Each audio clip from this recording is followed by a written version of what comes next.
আসসালামু আলাইকুম, launch travel with আপনাকে স্বাগত। আজকে শিডিউল নিয়ে আসলাম। ঢাকা থেকে যেসব নতুন ছেড়ে যাবে তাই ভিডিওর মাধ্যমে দেখানোর চেষ্টা করবো। আশা করি পুরো ভিডিওর সাথে থাকবেন। রাত 11টা সুরেশ্বর থাকবে নাইম বিমতই, সুরেশ্বর থেকে ছেড়ে আসবে মানিক চার। ও রাত 10:30 ডাউনডে থাকবে ইগল 10, ডাউনডে থেকে ছেড়ে আসবে এমবি কাজল। আজকে সন্ধ্যা 6টায় বাদামতলি ঘাট বা বাবুবাজার ঘাট বা স্টিমার ঘাট যেটাই বলেন না কেন, ওই ঘাটের আপডেট দেবো আজকে সন্ধ্যা 6টায়।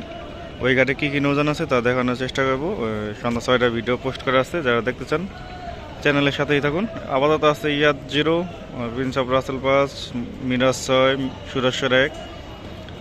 এ পর্যন্তই দেখা যাচ্ছে। ভিতরে আর অনেক নৌযান আছে, আরও স্টিমার আছে। যারা যারা দেখতে চান চ্যানেলের সাথে থাকবেন। সন্ধ্যা 6টায় পোস্ট করা হবে ভিডিওটি। কাজল সাদ আজকে পটুয়াখালী থেকে আসছে সকালে। অনেকদিন পর ব্যানার লাগানো দেখলাম প্রিন্স রায়নাকের জামাল পাসের ব্যানার। এর আগে কোনো ব্যানার লাগানো ছিল না, এভাবেই চলাচল করতো লঞ্চটি। আজকে পটুয়াখালী উদ্দেশ্যে ছেড়ে যাবে সন্ধ্যা 7টায়। পটুয়াখালী থেকে ছেড়ে আসবে প্রিন্স কামালেক বিকাল 5:45। পটুয়াখালী উদ্দেশ্যে ছেড়ে যাবে প্রিন্স রায়নাক, একই কোম্পানির নৌযান। প্রিন্স রায়নাক লঞ্চটিকে চাঁদপুরের জন্য বানানো হয়েছিল, সম্ভবত আবার চাঁদপুর যুক্ত হবে। জামালাত সম্ভবত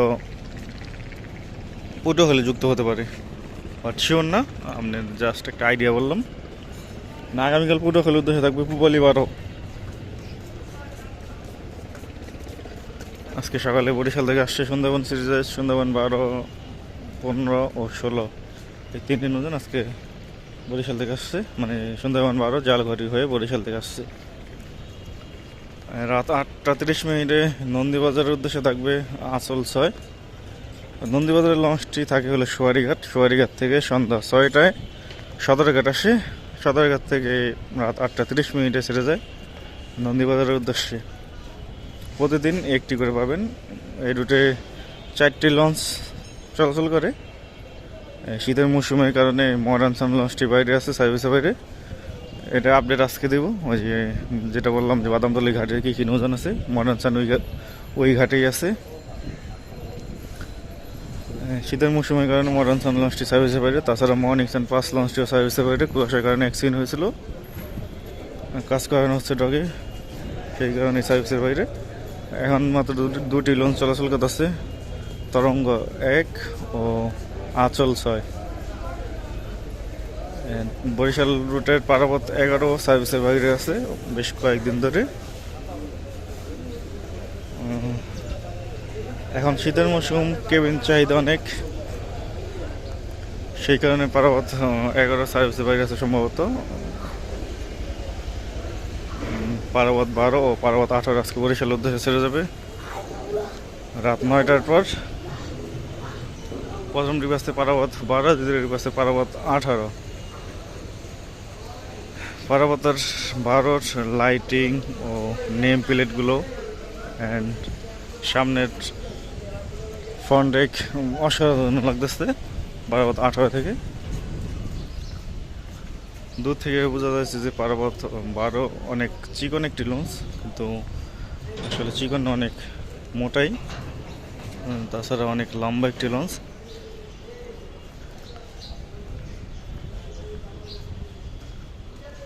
রাত 8:30 জালাগাড়ির উদ্দেশ্যে থাকবে সুন্দরবন 12। সুন্দরবন 12 লঞ্চটি রাত 8:30 জালাগাড়ির উদ্দেশ্যে ছেড়ে যাবে। ভাড়াঘাট থাকবে ফতুল্লা, চাঁদপুর, চরমোনাই, বরিশাল, নলছিটি, ডবদপিয়া, জালাগাঠি। জালাগাঠি থেকে সন্ধ্যা 6টায় ছেড়ে আসবে ফারহান 7। শোলামুলার উদ্দেশ্যে আছে অভিযান 5। অভিযান 5 লঞ্চটিকে রং করা হয়েছে, নতুনের মতো লাগছে। আর ওই পাশেরটা হচ্ছে বাসন্তচর রুটের রাজহংস 10।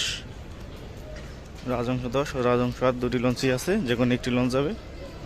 রাজহংস 8 যাবে যেহেতু ব্যানার লাগানো। বাসন্তচর থেকে আসছে রাজহংস 10। যাই হোক, শৌলামুলাদি থেকে ছেড়ে আসবে মানিক 5। বরগুনার লঞ্চ এখন আসছে, এখন বাজে হলো 10:50, যাত্রী নামানো হচ্ছে। বাসন্তচারের উদ্দেশ্যে ছেড়ে যাবে রাজহংস 8। রাত 9:45 ভাষাঞ্চল থেকে ছেড়ে আসবে সম্রাট 7 বিকাল 5টায়। বরগুনা লঞ্চ চাঁদপুর বরিশাল ঘাট হয়ে যাবে। যারা সন্ধ্যা 6টার টাইমে বরিশাল যেতে চান বরগুনা রুটটি ব্যবহার করতে পারেন। বরগুনা থেকে ছেড়ে আসবে মিতালি চাইট। গতকাল মিতালি চাইট গেছে বরগুনার উদ্দেশ্যে, বিকাল 4টায় ছেড়ে আসবে বরগুনার লঞ্চটি। বরগুনা থেকে আসার সময় বরিশাল ঘাট ধরবে না, শুধু চাঁদপুর ঘাট ধরবে। বেতুয়া চরফেনের উদ্দেশ্যে আছে তাসরিফ সিরিজের 2টি নৌযান। তাসরিফ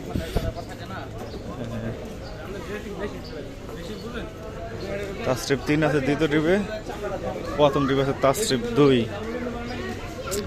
বেতুয়া রুটে একটি ছোট লঞ্চ একেবারে মানায় না, কারণ বেতুয়া রুটে বর্তমান যাত্রী অনেক। প্রথম ট্রিপে তাসরিফ 2 সন্ধ্যা 6টা, প্রথম ট্রিপে তাসরিফ 2 থাকবে 7:45 ছাড়বে। দ্বিতীয় ট্রিপে ছাড়বে তাসরিফ 3 8:20। তাসরিফের বুকিং নম্বর 123-এর। অবশ্য বুকিং নম্বর দিয়ে কোনো লাভ নেই, বেশিরভাগ সময় নাম্বার বন্ধ থাকে। বেতুয়া থেকে ছেড়ে আসবে কর্ণফুলি 12 ও কর্ণফুলি 13 বিকাল 5টা ও 5:10। 2টি নৌযান ছেড়ে আসবে বেতুয়া থেকে। আগামীকাল টিপু ও ফারহান সিরিজের ট্রিপ। মনপুর হাতিয়ার উদ্দেশ্যে আছে তাসরিফ 4। তাসরিফ 4 ছাড়বে সন্ধ্যা 6টার পর, যেহেতু একটি নৌযান 6টার পর ছাড়বে।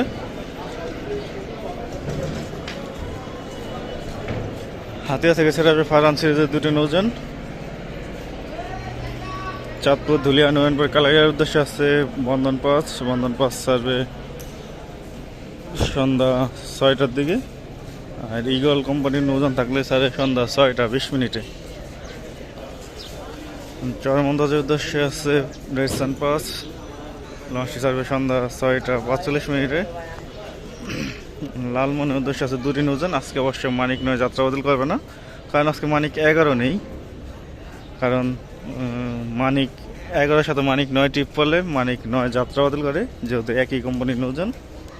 আর শ্রীনগর 7 হচ্ছে অন্য কোম্পানির নৌযান, সেই কারণে যাত্রা বাতিল করবে না। প্রথম ট্রিপ আছে মানিক 9 সন্ধ্যা 6টায় ছাড়বে। দ্বিতীয় ট্রিপ আছে শ্রীনগর 7 সন্ধ্যা 7:10 ছাড়বে। লালমোহনের এই ভায়াঘাটগুলো হচ্ছে দুলিয়া, দেউলা, দেবেচ্চর, নাজিরপুর, লালমোহন। লালমোহন থেকে ছেড়ে আসবে তরঙ্গ 7 ও শ্রীনগর 8। আগামীকাল ক্যাপ্টেনের সাথে থাকবে তরঙ্গ 7 নৌযানটি। তো ধুলিয়া গঙ্গাপুর বোরহানুদ্দিনের উদ্দেশ্যে আছে জামাল 9 সন্ধ্যা 7টার দিকে ছাড়বে। বোরহানুদ্দিন থেকে ছেড়ে আসবে গাজী সালাউদ্দিন। ভোলাখাঘাটের উদ্দেশ্যে আছে কর্ণফুলি 10। লঞ্চটি ছাড়বে রাত 8:45। ভোলাখাঘাট থেকে ছেড়ে আসবে এমবি ভোলা। গোসাইহাটের উদ্দেশ্যে আছে ইয়াদ 1। লঞ্চটি ছাড়বে সন্ধ্যা 6:30। গোসাইহাট থেকে ছেড়ে আসবে বিকাল 5টায় জাগির সম্রাট 4। কেউ পয়রা বন্দরের উদ্দেশ্যে আজকে সাত্তার খান যাবে সম্ভবত, যেহেতু জামাল 8 সার্ভিসের বাইরে। আর জামাল 9ও আজকে বোরহানুদ্দিন যাবে। তাছাড়া এছাড়া সাত্তার খান ছাড়া আর কোনো নৌযান দেখতে পাচ্ছি না। প্রিন্স কামাল এক তো যাবেই না, তো সন্ধ্যা 6টায় সাত্তার খান যেতে পারে।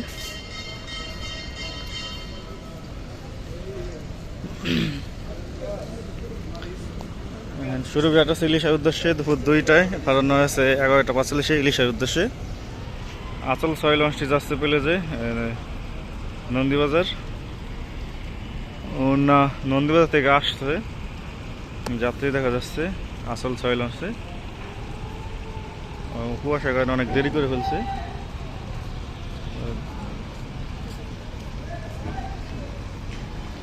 ভিতরে যাত্রী দেখা যাচ্ছে অনেক।